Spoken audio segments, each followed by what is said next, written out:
Hi friends, welcome to my channel. ஒரு சிம்பிளான டேஸ்டியான சட்னி எப்படி செய்கிறதுன்னு பார்க்கலாம். இந்த சட்னி இட்லி தோசைக்கு ரொம்ப டேஸ்ட்டாக இருக்கும். எப்படி செய்கிறதுன்னு பார்க்கலாம். மிக்ஸி ஜாரில் அரை கப் துருவின தேங்காய், கொஞ்சமாக பொட்டுக்கடலை, ஒரு துண்டு இஞ்சி,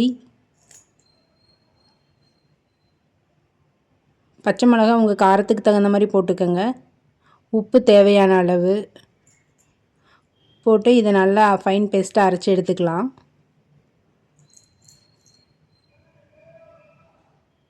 இப்போ பாருங்கள், இதை அரைச்சி எடுத்தாச்சு. இது கூட ஒரு கைப்பிடி புதினா, ஒரு கைப்பிடி மல்லித்தலை, இதை போட்டு ஒரு 20 to 30 மினிட்ஸ் கொரகொரப்பாக அரைச்சி எடுத்துக்கோங்க.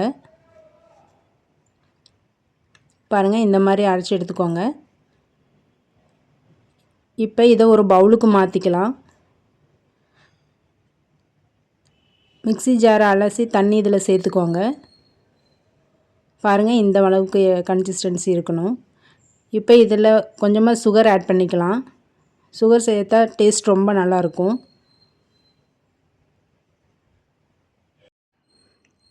இப்போ இந்த சட்னியை தாளிச்சிக்கலாம்.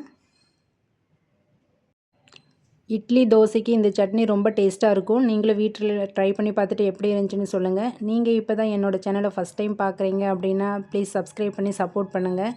பக்கத்தில் இருக்கிற பெல் ஐக்கானை கிளிக் பண்ணுங்கள். அப்போ தான் நான் எப்போ வீடியோ போட்டாலும் உங்களுக்கு நோட்டிஃபிகேஷன் வரும். Thank you friends.